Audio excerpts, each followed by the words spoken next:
C'est le bordel. Voilà. Encore 2 heures J'ai perdues. pas le temps. Mais c'est toujours Je vais pareil. finir tard aujourd'hui. Encore un appel ? Bienvenue dans Ligne et Construction, témoignages et leçons.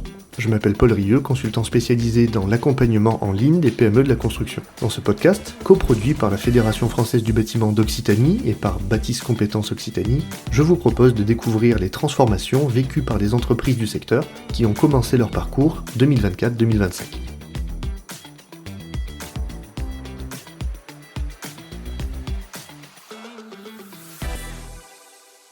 Un petit mot avant de commencer, le son de cet épisode va être un petit peu différent des autres. On l'a enregistré depuis ma voiture, tout simplement parce que ce jour-là, Charlotte, que vous allez entendre, était en plein déménagement de son entreprise entre les cartons et les rayonnages. Alors plutôt que de chercher des conditions d'enregistrement parfaites, on a choisi de capter l'instant tel qu'il était. Et au fond, c'est l'état d'esprit de ce podcast avec des échanges bruts sur le vif, au plus proche des réalités des dirigeants et du terrain. Alors si besoin, n'hésitez pas à monter un petit peu le son et laissez-vous embarquer par la voix de Charlotte. Bonne écoute. Aujourd'hui, je suis avec Charlotte Bourguignon de l'entreprise CERS. Bonjour Charlotte. Bonjour Paul. Est-ce que tu peux présenter CERS très rapidement ? Écoute, oui, CERS c'est une entreprise que j'ai rachetée il y a 5 ans. À la base, je l'ai rachetée avec le père de ma fille qui était peintre et solier. Je l'ai récupérée après notre séparation, 1 an après, donc en fin 2020, toute seule. Donc ça a été un challenge assez important, mais je suis ravie d'être là aujourd'hui. J'ai une équipe de 5 personnes à mes côtés et tout va bien. Alors pour les gens qui nous écoutent et qui ne connaîtraient pas, je vous invite à suivre Charlotte sur les réseaux parce qu'elle a un storytelling qui est assez intéressant sur LinkedIn notamment. Alors Charlotte, ça fait 5 mois qu'on se connaît, ça fait 5 mois qu'on a démarré cette démarche ligne. Qu'est-ce qui t'a poussé à te lancer dans une démarche déjà à la base ? À la base, écoute, j'avais besoin, je pense, j'étais arrivée à un stade avec l'entreprise, j'avais un besoin de structure, de visibilité différente de la mienne, de prendre du recul. J'ai toujours eu à cœur en fait de travailler vraiment dans l'amélioration continue de la société. J'ai des projets divers et donc c'était important pour moi de structurer la chose et d'avoir quelqu'un à mes côtés qui puisse s'impliquer également dans cette démarche. Alors ça fait 6 mois qu'on se connaît, ça fait 6 mois qu'on fait, il me semble, c'est à peu près une séance tous les mois, d'une demi-journée. Est-ce que tu te souviens de comment ça a commencé ? Écoute, oui, ça a commencé par donc une première séance que j'ai trouvée très productive parce que on a mis en place ensemble tout de suite des choses vraiment concrètes, des actions concrètes, notamment ce qu'on appelle les petits pas. Et ça m'a énormément plu parce que je l'ai mis en place très rapidement dans l'entreprise. Donc tout de suite, ça a été quelque chose de concret et c'était ce pourquoi j'étais venue. Alors est-ce que tu peux nous donner des exemples qui te viennent comme ça de petits pas, depuis il y en a eu un certain nombre ? Écoute, oui, en fait j'ai mis en place des réunions hebdomadaires avec mes chefs de chantier, ce qui n'était pas le cas. En fait, c'était le cas sur des réunions mensuelles avec l'équipe, mais je me suis rendu compte que de faire des petites réunions de 30 minutes comme ça, qu'on a tous les deux ensemble vraiment découpées pour que ça change quelque chose rapidement. J'ai aussi mis en place un entrepôt que j'avais pas avant pour justement gérer les stocks rapidement et de manière plus efficace, ainsi que le temps passé sur les routes de mes ouvriers. Pas mal de choses qui ont changé. C'est vrai que la particularité de ton entreprise, c'est que, au final, comme c'est une petite entreprise, tu as mis le paquet sur le fait de rester agile. Et notamment, il n'y a pas forcément besoin d'avoir un entrepôt au même endroit que les bureaux, etc. Au final, tu as un entrepôt qui est proche de ton fournisseur principal et qui est petit d'ailleurs, parce que c'est pas besoin de payer des mètres carrés qui ne vont pas servir à grand chose.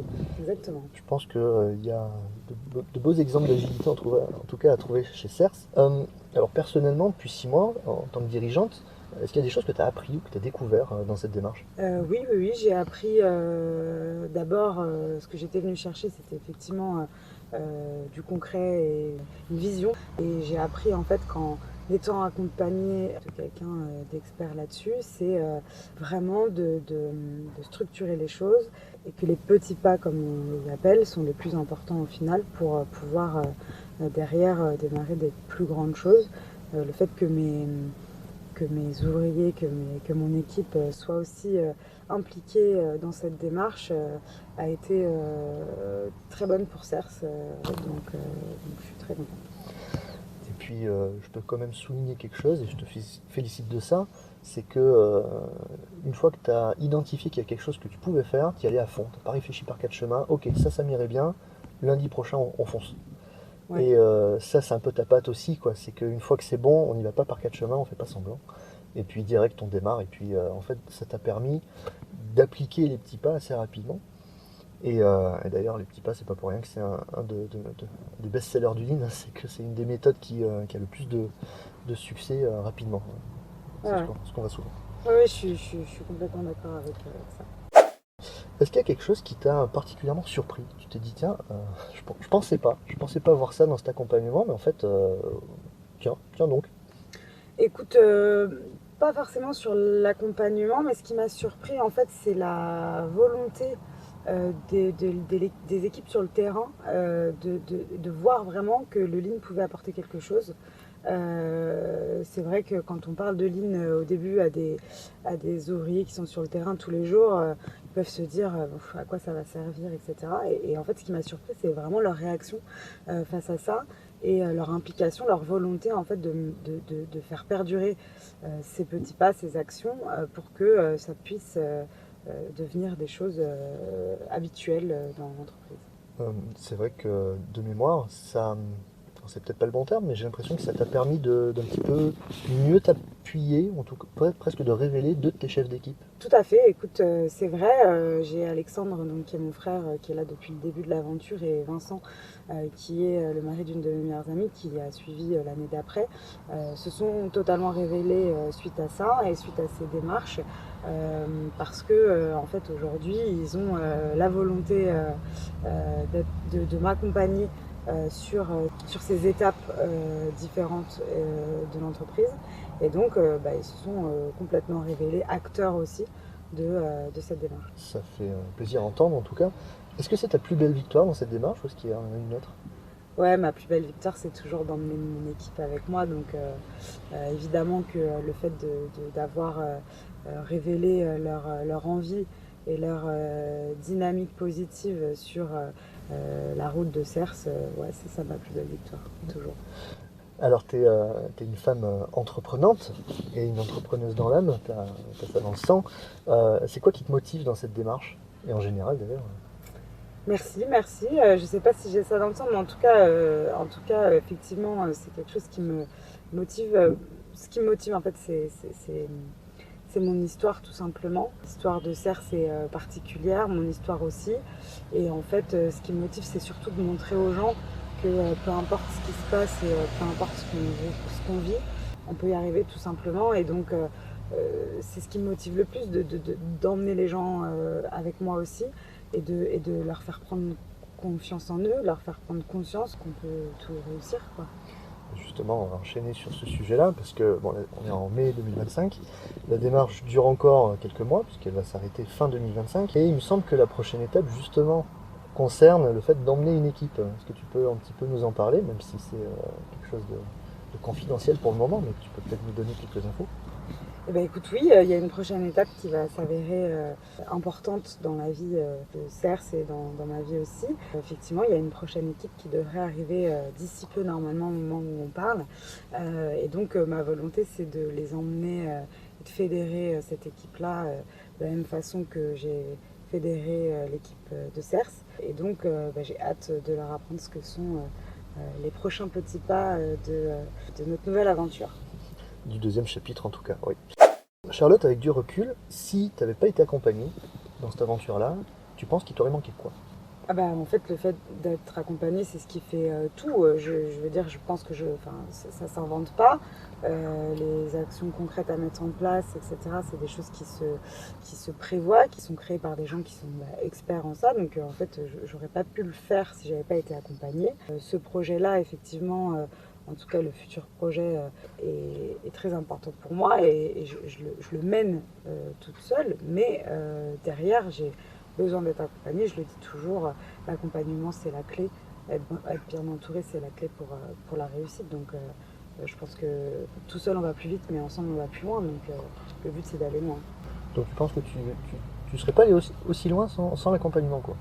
Ouais, complètement. Parce qu'en fait, on a toujours, en tant que chef d'entreprise, la tête dans le guidon. On a du mal à avoir du recul sur les choses. Quand en plus, c'est notre entreprise, notre bébé, et qu'on a pu vivre une histoire particulière, quelle qu'elle soit, on a du mal, en fait, à se rendre compte que ça reste une entreprise, ça reste un navire à apprendre à naviguer. Et en fait, tout seul, on ne peut pas le faire. D'accord, merci de ta franchise. Tu penses que cet accompagnement, il serait pour qui? Je pense que cet accompagnement est pour tous les chefs d'entreprise, petites sociétés ou grandes sociétés, parce que c'est vraiment quelque chose qui structure la chose. Et je pense qu'il n'est pas pour ceux qui veulent faire tout seul, en fait, et pour ceux qui ne voient pas l'intérêt de ce genre de démarche. Je pense qu'en fait, il faut qu'elle soit plus connue, qu'elle soit plus expliquée, qu'elle soit mise en place dans certaines entreprises. Voilà, moi je la recommande à tout le monde parce que c'est ce qui m'a aidé à m'améliorer au quotidien. Et donc voilà, je pense qu'elle est pour tous les chefs d'entreprise, tout simplement. Eh bien Charlotte, merci de ta franchise et de cette transparence. Le mot de la fin?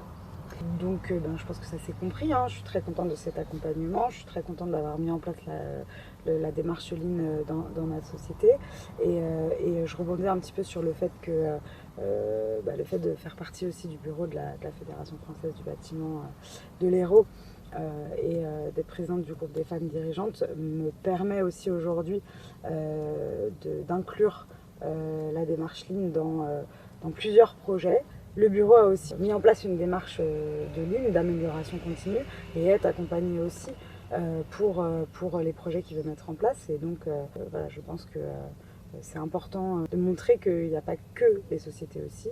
Il peut y avoir plein d'organisations, et donc merci à la Fédé de m'avoir permis aussi de te rencontrer, de rencontrer cette démarche. Et donc merci à Baptiste Compétences aussi qui fait partie de cette aventure. Très bien. Eh bien, merci Charlotte. Merci Paul. À très bientôt. À bientôt.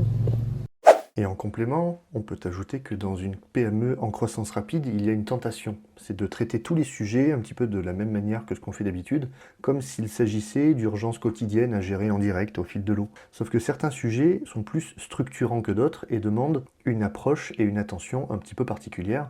Et donc l'amélioration par petites touches ne suffit plus. Il faut cadrer, anticiper et organiser. Et c'est là qu'intervient quelque chose qui est assez central dans les démarches d'amélioration continue et qu'on peut appeler l'approche projet. Gérer un sujet comme un projet, c'est s'appuyer sur les mêmes outils que pour un chantier. Et ça tombe bien parce que les chantiers, les professionnels de la construction connaissent ça très bien. Un chantier, ça nécessite un planning, des ressources dédiées avec des échéances, des revues par exemple, du temps d'étude, un suivi d'avancement. Eh bien, les sujets internes, quand ils commencent à être un petit peu costauds, ils ont absolument besoin d'être gérés comme des projets. Donc, dans l'entreprise CERS, structurer la croissance a nécessité cette bascule vers une approche projet pour passer d'un pilotage à vue à une gouvernance un petit peu plus structurante. C'est ce qui permet de garder le cap quand tout s'accélère sans sacrifier la qualité ni larguer les équipes.